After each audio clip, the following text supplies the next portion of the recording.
Hello friends, welcome to my course on microbial biotechnology.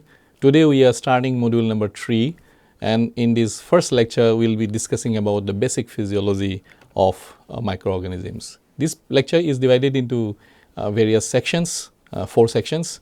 So we will start with section number 1, where we are going to give a introduction, then we will move on to metabolism, nutrient acquisition in prokaryotes, then microbial nutrition, particularly the nutritional types, and then the nutrient uptake mechanisms by the passive and active transport modes. So, microorganisms are highly diverse, and they can adapt to extreme environments, hot, cold, dry, and so on. This is due to their basic physiology that supports their survival, growth, and reproduction across varied habitats, and some of these mechanisms by which it is possible are the nutrient acquisition under difficult situations, then the inherent metabolic pathways for energy production and biosynthesis, and then the energy production through respiration and fermentation, and cellular regulation and responses to environmental changes. So, therefore, understanding the microbial physiology is very crucial for advancements in biotechnology, medicine, and environmental sciences. Now, briefly, we can describe metabolism as a summation of two processes, the catabolism and anabolism. Both type of pathways are required for maintaining the cell's energy balance, growth, and survival. Now, what is catabolism? In catabolism, large molecules are broken down to smaller ones and released energy. While in anabolism, small molecules use the energy to assemble into larger ones. So, they are just the opposite of one another. So, the breakdown of molecules to obtain energy is catabolism. During the catabolic process, complex molecules like carbohydrates, fats, and proteins are broken down into simpler ones, releasing energy that is stored in the form of adenosine triphosphate. In anabolism, the synthesis of all compounds are done which are needed by the cell are completed. In anabolic processes, the energy produced from catabolism is used to build up complex molecules like proteins, nucleic acids, and polysaccharides from simpler ones. So, catabolism and anabolism are also tightly linked to one another and dependent on one another.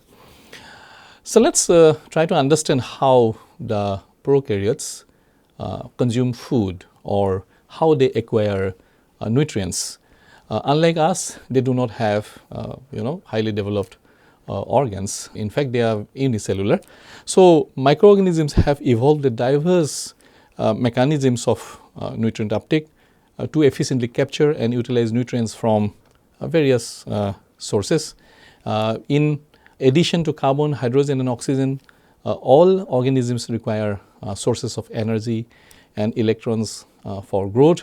So, based on these, we can divide microbes into different types, which is basically the nutritional type of the microbes. So, they may be autotrophs and heterotrophs from the point of view of carbon sources. The autotrophs, carbon dioxide is the sole or principal biosynthetic carbon source. For heterotrophs, they use reduced preformed organic molecules from other organisms.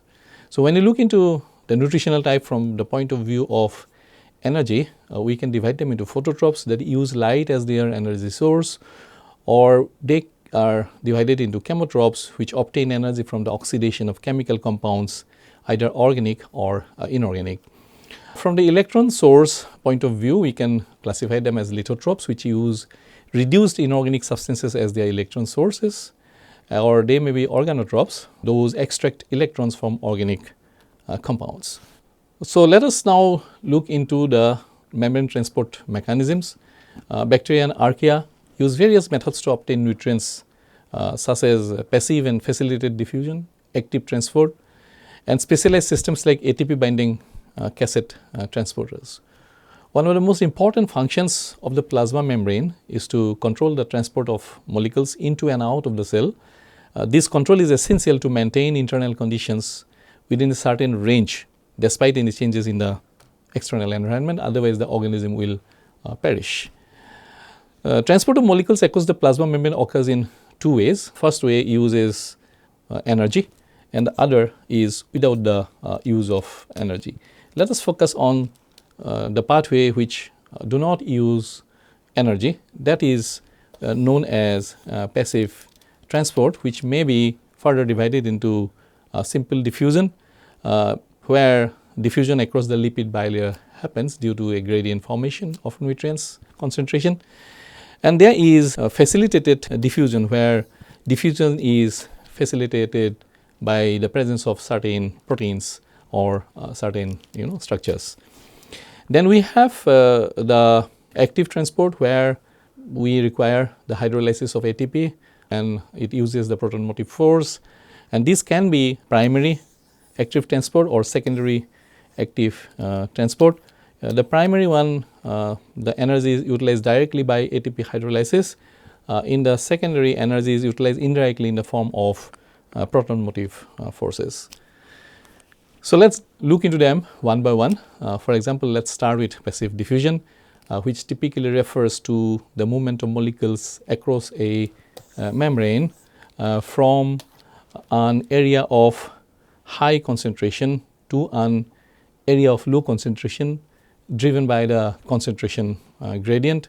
So, here we can see the phospholipid bilayer plasma membrane, and then we have this cytoplasm which is inside of the cell, and this is the external area outside the cell. So, here in simple diffusion, there is down a concentration gradient directly across the phospholipid bilayer. Small molecules like carbon dioxide may cross the membrane bilayer directly by simple diffusion. In facilitated diffusion, charged molecules like magnesium and large molecules like sugar cannot easily diffuse across the lipid membrane due to their size and charge. Instead, they rely on membrane proteins to help them transport across. We have ion channels and carriers which facilitate the transport of ions like magnesium by allowing them to move through the membrane down their concentration gradients. Then there are carrier proteins or transporters which assist large polar molecules like glucose in moving across the membrane. This process does not require energy and relies on the concentration gradient to accelerate the movement of molecules that cannot diffuse through the membrane directly. So, let us examine what a channel is and how it look like. So, you can see the protein channel over here, and this is the plasma membrane, and here there are certain molecules in the exterior of the cell, and they are moving inside the cell through these into the cytoplasm through this protein cellid. So, this is called as facilitated transport through channels across the membrane.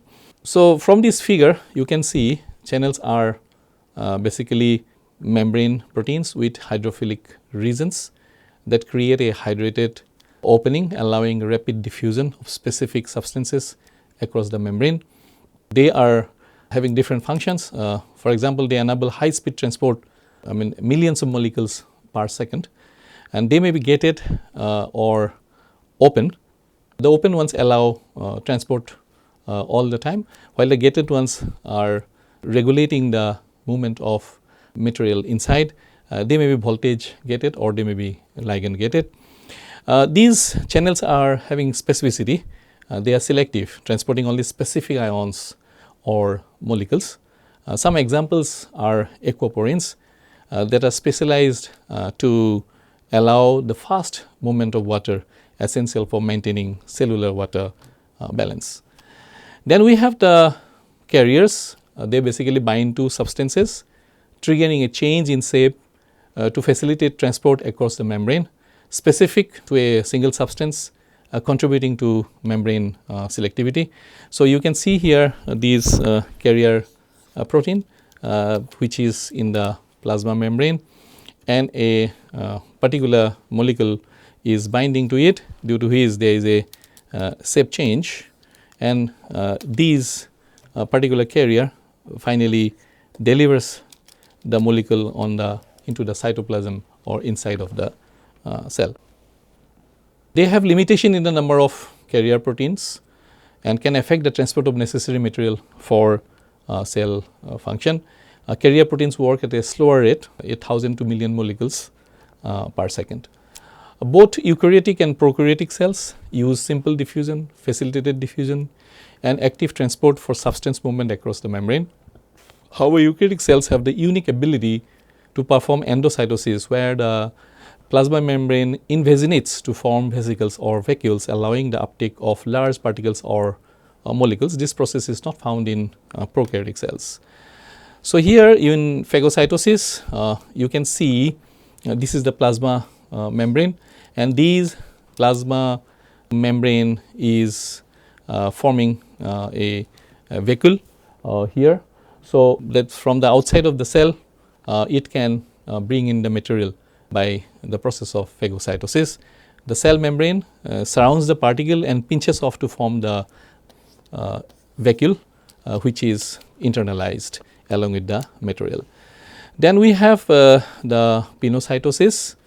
Here the cell membrane surrounds a small volume and pinches off to form a vesicle. So, they are similar processes, but phagocytosis happens for large particles and pinocytosis happens for small particles. Then we have receptor mediated endocytosis, where uptake is targeted to a specific substance that binds to these receptors on the external cell membrane, and then it again the similar process like phagocytosis and pinocytosis happens, and the material is internalized. But in all these processes we can see that there is a kind of a pinching effect, due to which the vacuole is formed. But in the case of receptor mediated endocytosis, the transport is very, very specific, because if there is no any receptor present for a particular molecule, it will not bind, and this process will, this coated vesicle will be not formed. Now, let us go to the next important mechanism, which is the active transport. Here we have the primary active transport that uses ATP as the energy source to move substances against their concentration gradient from lower to higher concentration. This requires energy because the movement of substances is not passive and goes against the natural tendency of molecules to move from higher to lower concentration.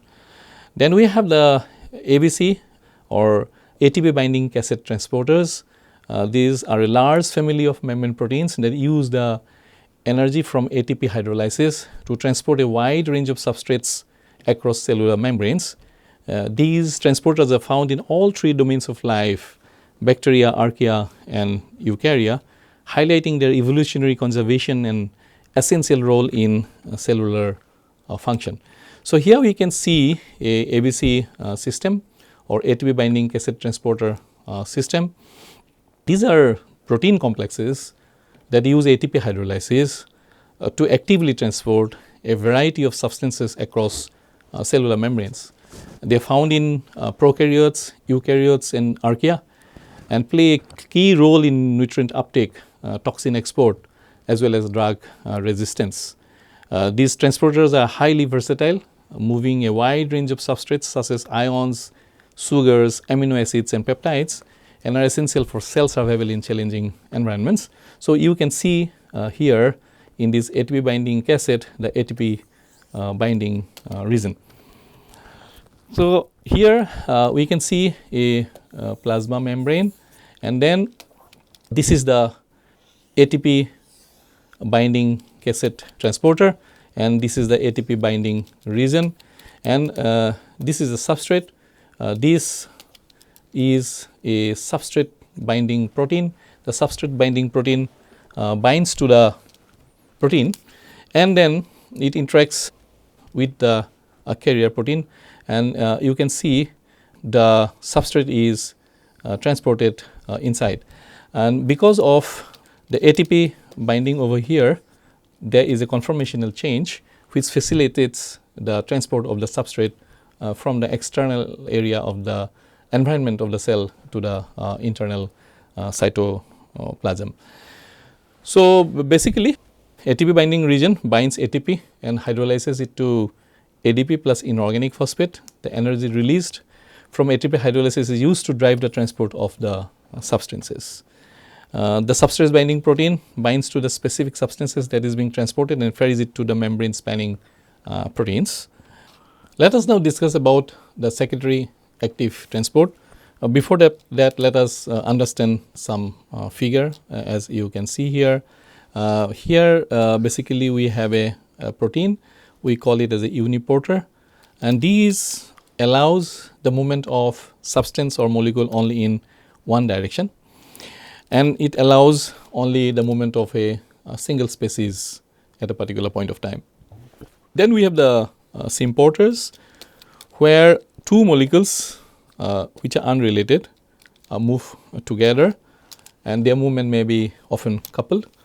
And then we have the antiporter, where the movement of two molecules are opposite to one another. So, when A moves inside, B will be moving outside.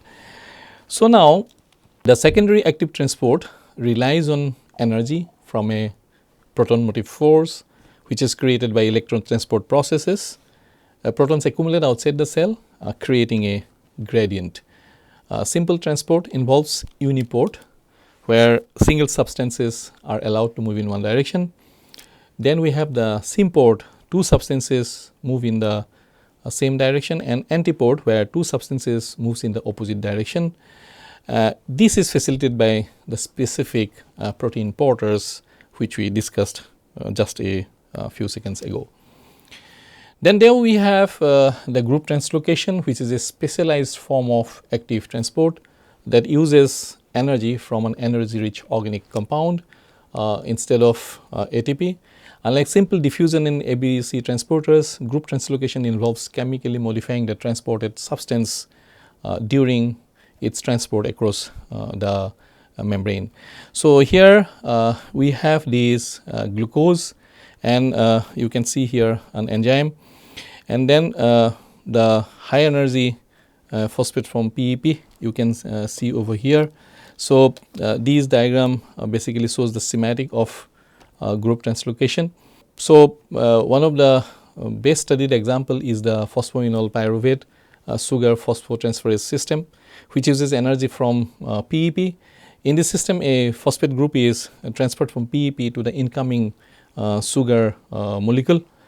Here you can see this is a high energy phosphate from PEP, and this is the incoming sugar molecule, and here the phosphate group is transferred to the incoming sugar molecule, effectively phosphorylating the sugar during the transport. So, these glucose which was outside, when it is internalized through this mechanism, will be actually phosphorylated. So, this is the glucose 6 phosphate. Let us now move to section 2, where we will be discussing about the strategies for microbial survival and efficiency. Basically, this is done by enhanced transport efficiency or alternative metabolic pathways. Then certain special type of relationship we call as symbiotic relationships, or the biofilm formation, endospores and cyst formations, which we have studied earlier. Let us start with the enhanced transport efficiency. Prokaryotes can express high affinity transporters, which are specialized proteins that effectively capture and transport nutrients even when they are present in very low concentrations. This allows them to survive in nutrient poor environments by maximizing the nutrient uptake, and some of the examples are the ABC transporters. Then there are alternative metabolic pathways in response to nutrient scarcity. Prokaryotes can activate alternative metabolic pathways that allow them to utilize different substrates for energy and growth. For instance, when glucose is limited, some bacteria can switch to using other sugars or even lipids and proteins as energy sources. This we will be discussing in detail in later part of this lecture. Some prokaryotes form a symbiotic relationship with other organisms for nutrients, and that may be mutualistic or parasitic, or it may be commensalism. In mutualism, both partners are benefited. In parasitism, one partner is benefited, the other is harmed. In commensalism, one partner benefits, the other is unaffected. So, some of the best example of mutualism is Rhizobium bacteria, which fixes nitrogen, atmospheric nitrogen for plants, while plants provide carbohydrates and a nutrient rich environment to the bacteria. Then we have parasites like Plasmodium species, which causes malaria and extract nutrients from red blood cells, depleting host resources and also causing damage or disease to the host. In commensalism, we have the examples of Staphylococcus epidermidis, which is found on human skin. It uses the skin oils and residues as nutrients without significantly impacting the host. Biofilm formation is another survival strategy. Prokaryotes can form biofilms, which are communities of microorganisms embedded in a protective extracellular matrix. So, this is a single bacteria which land on surface, then the bacteria will aggregate and attach, and then there is a microcolony formation of the bacteria, and there is a maturation followed by the dispersal, and then this cycle can go on. So, we call it the biofilm life cycle. These biofilms help prokaryotes survive in nutrient poor environments by concentrating nutrients, protecting against environmental stress, and facilitating cooperation among species within the biofilm. Endospores and cyst formation are also one of the important survival strategies, and here endospores are highly resistant domain structures formed by certain bacteria such as Bacillus and Clostridium in response to nutrient limitation and other environmental stresses. They are capable of surviving extreme conditions like high heat, radiation, desiccation, and chemicals. So, this is a schematic of an endospore where we can see a core, and then there is a inner membrane and surrounded by a gram cell wall and a cortex, and then outer membrane, and finally a coat.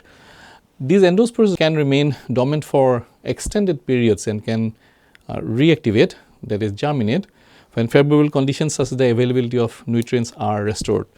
This process allows the bacterium to survive in harsh environments and resume growth when conditions improve. We have already discussed about these in details in module number 2. Then there are the cysts, which are also dormant protective structures formed by certain microorganisms to endure nutrient scarcity and environmental stresses. Cysts typically have thickened walls that shield the organism from harmful conditions such as desiccation or chemical exposure. Like endospore, cysts remain dormant until environmental conditions turn favorable or improve, at which point they can reactivate and resume normal activity. So, you can see here the cyst formation in Rhodospirillum centrum. Let us now move on to section 3, where we will be discussing the metabolic processes, mainly the various aerobic respiration processes and the anaerobic respiration processes. So, what is aerobic respiration? Aerobic respiration is a process that extracts energy stored in glucose or other organic molecules in the presence of oxygen, producing ATP, carbon dioxide and water as byproducts. This process can be represented by the following chemical equation, where glucose utilizing oxygen to form carbon dioxide, water and energy in the form of ATP. The breakdown of glucose through aerobic respiration yields approximately 2900 kilojoules per mole of energy, which is used to produce ATP molecules that power various cellular functions. The actual energy yield per glucose molecule is around 30 to 32 ATP, and this is one of the most important source of energy for the cell. So, let us look into the various steps involved in the aerobic respiration. The first and foremost is the glycolysis, which is the initial step of aerobic respiration. Glycolysis occurs in the cytosol of the cell.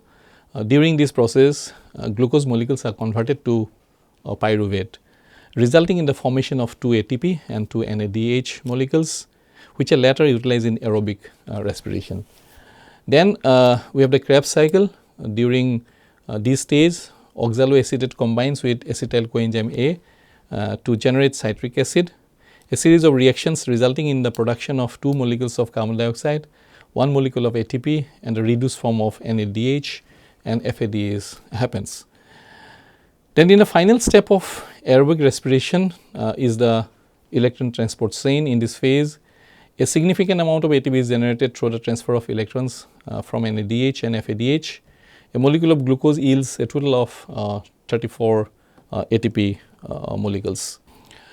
So, if we look into aerobic respiration in a nutshell, so this is the cell membrane which delineates the external and internal environment of a cell, and then glucose, which is the life's basic nutrient, enters the cell by various transport mechanisms, and it undergoes glycolysis.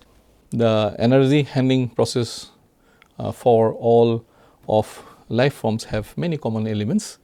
So, these glucose undergoes glycolysis, and it produces some ATP molecule, 2 ATP molecules, and also it is converted to pyruvate, which in the absence of oxygen will undergo fermentation and produce lactate. And in the presence of oxygen, it will be converted to acetyl coenzyme A, transported into the mitochondria, where it enters the TCA cycle, and from here these NADH and FADH2 enters the electron transport, which produces many ATP molecules down the line. So, this is life's basic nutrient, and this is the life's energy factory, which is the mitochondria, which produces the ATP, which is the life's fuel. So, we will be discussing many of these processes as well as the fermentation process towards the end of this lecture. So, let us start with glycolysis, which is one of the most important metabolic pathway. This is also called the Embden-Meyerhof-Parnas pathway, or commonly known as the glycolysis, a primary pathway for glucose catabolism in both prokaryotic and eukaryotic cells. It occurs in the cytoplasm and can function under both aerobic and anaerobic conditions, though it does not require oxygen to proceed. So, basically glucose is converted to pyruvate, where it may undergo oxidative phosphorylation, or it may undergo anaerobic pathway, which is the fermentation pathways, as we have shown in the earlier picture. Then there are alternate pathways like the pentose phosphate pathway and Entner-Duodorov pathway, which are alternative pathways to glycolysis. They play crucial roles in cellular metabolism, especially in the prokaryotes. The pentose phosphate pathway is involved in generating NADPH and ribose sugars for biosynthesis, while the Entner-Duodorov pathway is important for energy production in some bacteria. Both pathways intersect with glycolysis at key intermediates. Here we can see a comparison between the EMP pathway, the PPP pathway, and the ED pathway from the point of view of primary function.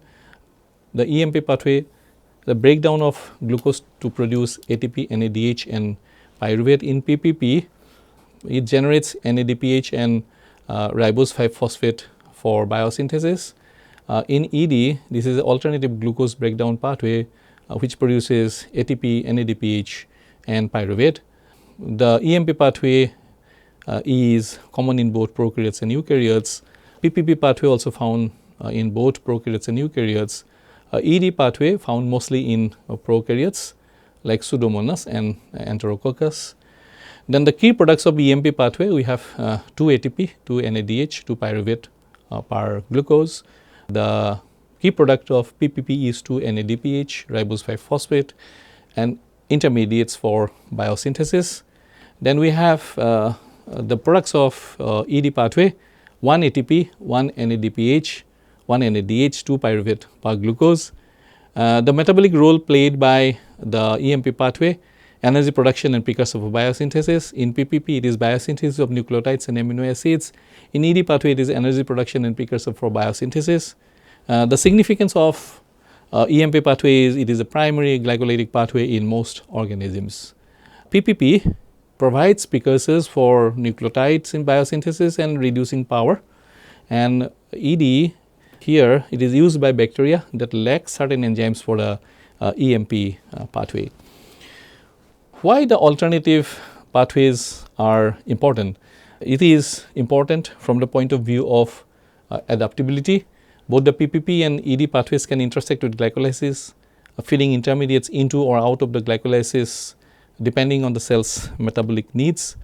Then it offers flexibility in metabolism. The existence of these pathways allows cells to adapt to varying environmental conditions, optimize energy production, and generate essential biosynthetic precursors. They also help in regulation of carbon flow. Cells can regulate the flux through glycolysis, PPP, and ED pathways depending on the availability of glucose, the need for NADPH, and the demand for anabolic precursors. Let us now move on to the next important cycle, which is the TCA cycle or tricarboxylic acid cycle. This is also known as the Krebs cycle. Here it oxidizes acetyl coenzyme A from amino acids, fatty acids, and carbohydrates producing NADH, FADH2, and ATP. In prokaryotes, it occurs in the cytoplasm, while in eukaryotes, it takes place in the mitochondria. This is the schematic of the TCA cycle. So, these pyruvate enters and then it is converted into acetyl coenzyme A, which enters the TCA cycle and produces NADH, then FADH2 and ATP. Then comes the electron transport and energy generation. The ETC is responsible for the majority of ATP production in the cell. The electron flow through the chain transfers electrons to oxygen and pumps protons across the membrane. This creates an electrochemical gradient. The return of protons through ATP synthesis drives ATP synthesis generating cellular energy. So, these ETC has various protein complexes. It is located in the plasma membrane of prokaryotes and the mitochondrial inner membrane of eukaryotes. It consists of 4 proteins, 1, 2, 3, 4, and those are named as complex 1, 2, 3 and 4. Complex 1 is NADH ubiquinone oxidoreductase, an alternate name is dehydrogenase. Complex 2 is succinate dehydrogenase. Complex 3 is cytochrome BC1 complex, and complex 4 comprises of cytochrome C oxidase. Both the prokaryotes and eukaryotes use mobile electron carriers like ubiquinone and cytochrome C to transfer electrons through the chain. This process creates a protein gradient across the membrane which drives ATP synthesis through ATP synthesis. We will try to look into the structure and function of ATP synthesis at a later point of time. The electrons flow through the complexes and helps pump protons across the membrane, which is essential for generating the energy needed for ATP production. So, let us see the role of complex 1 or NADH oxidoreductase. NADH donates 2 electrons to complex 1, leading to pumping of 4 hydrogen ions across the inner membrane. NADH is oxidized to NAD plus and recycled back into the Krebs cycle. Complex 1 transfers the electrons to ubiquinone Q, which is reduced to ubiquinol or QH2. Ubiquinol carries the electrons to complex 3. In complex 2, we have succinate dehydrogenase. FADH transfers electrons to complex 2, which are then passed to ubiquinone. Ubiquinone coenzyme shuttles electrons from complex 1 and 2 to complex 3. It is a lipid soluble carrier that diffuses within the plasma membrane. Ubiquinone Q is reduced to ubiquinol QH2, which carries the electrons to complex 3. So, complex 3 is basically cytochrome BC1 complex. The electron transfer to complex 3 facilitates the transport of 4 more hydrogen ions across the inner membrane. Ubiquinol is oxidized and the electrons are transferred to another electron carrier protein called cytochrome C. So, this is basically the part of the complex 4, where cytochrome C oxidase is the main player. Cytochrome C transfers electrons to the complex 4, which pumps protons across the inner mitochondrial membrane. The electrons are then passed to oxygen, which splits and combines with hydrogen to form water, as you can see over here.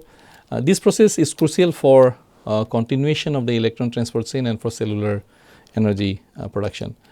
Cytochrome C is a mobile electron carrier transfer. Electrons from complex 3 to complex 4. In prokaryotes, it is often membrane bound or loosely associated with the membrane. Let us now study a little bit about the ATP synthase. This is the structure of ATP synthase, which is basically a membrane bound protein.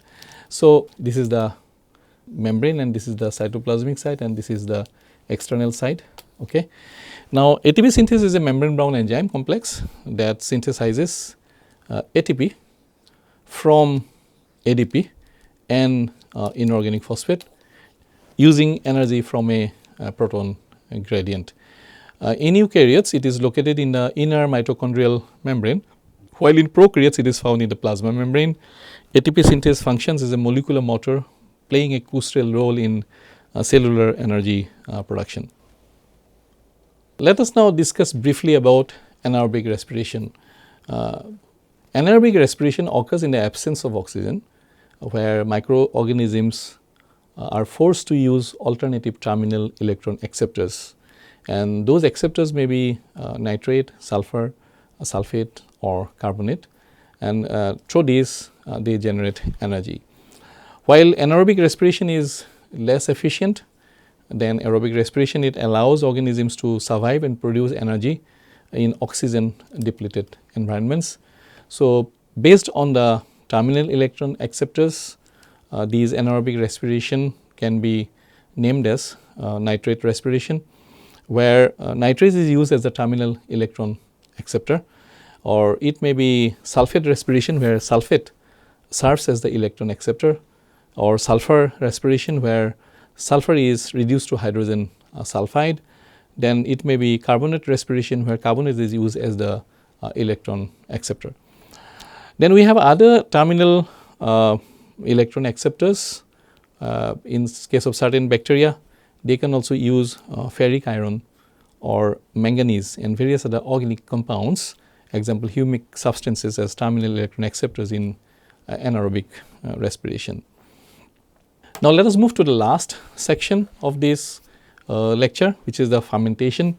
Briefly, we have various kinds of fermentation, which is alcoholic, lactic acid, mixed acid, 2,3-butanediol, propionic acid or butyric acid fermentation. Let us try to understand what fermentation is.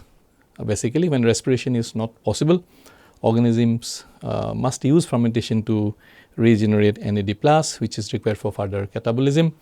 Fermentation occurs entirely in the cytoplasm, involves no ETC, and uses an organic molecule such as pyruvate as the final electron acceptor, producing reduced waste products like alcohols and acids, and these are actually valuable commercial products. The process is inefficient in terms of energy recovery from glucose, as little or no ATP is formed, but from the product point of view, products like alcohol and acids, it's actually very commercially important. So, in alcoholic fermentation, we have organisms like yeast, filamentous fungi, and certain bacteria which carries out the alcoholic fermentation.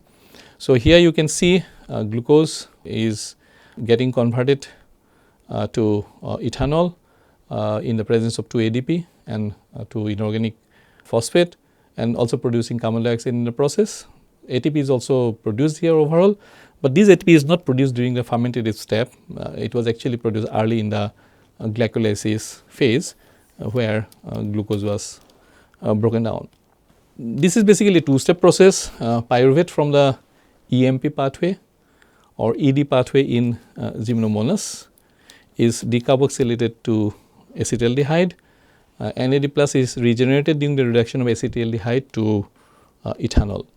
Then we have the lactic acid fermentations, where we have various bacteria like Streptococcus, Lactobacillus, Lactococcus, leuconostoc, fungi, algae, and protozoa, which converts glucose in the presence of ADP and inorganic phosphate to lactic acid. And here also ATP is produced, but this ATP is not produced in the fermentative step. It was produced early in the glycolysis phase. Here again pyruvate is the electron acceptor forming lactate. There are two forms. Homolactic fermentation, example Lactobacillus acidophilus, reduces most pyruvate to lactic acid. Then there is a heterolactic fermentation, as that carried out by Leuconostoc mesenteroides, which generates various products including lactate, ethanol, and acetate. Now we have mixed acid fermentation. These are carried out by E. coli and related facultative anaerobes. Products include lactate, acetate, small ethanol quantities, and formate. Some organisms can further reduce formate to hydrogen and carbon dioxide. Then we have the 2,3-butanediol fermentation performed by Enterobacter, Erwinia, Klebsiella, and Serratia. This is similar to mixed acid fermentation, but generates butanediol along with the ethanol and the acids. Then we have the propionic acid fermentation. This is mostly carried out by gut bacteria like Propionibacterium. Some are involved in Swiss type Cs and vitamin B12 production. Propionate is formed from pyruvate via the methyl malonyl coenzyme A pathway involving carboxylation and reduction. Then we have the butyric acid fermentation, which is carried out by Clostridium species, which are anaerobic spore formers. Products include butyric acid, acetone, butanol, propanol, other alcohols and acids. These bacteria also ferment amino acids, nitrogenous compounds, and carbohydrates. So with this we come to end of this lecture number 1 of module 3. Thank you for your patient hearing.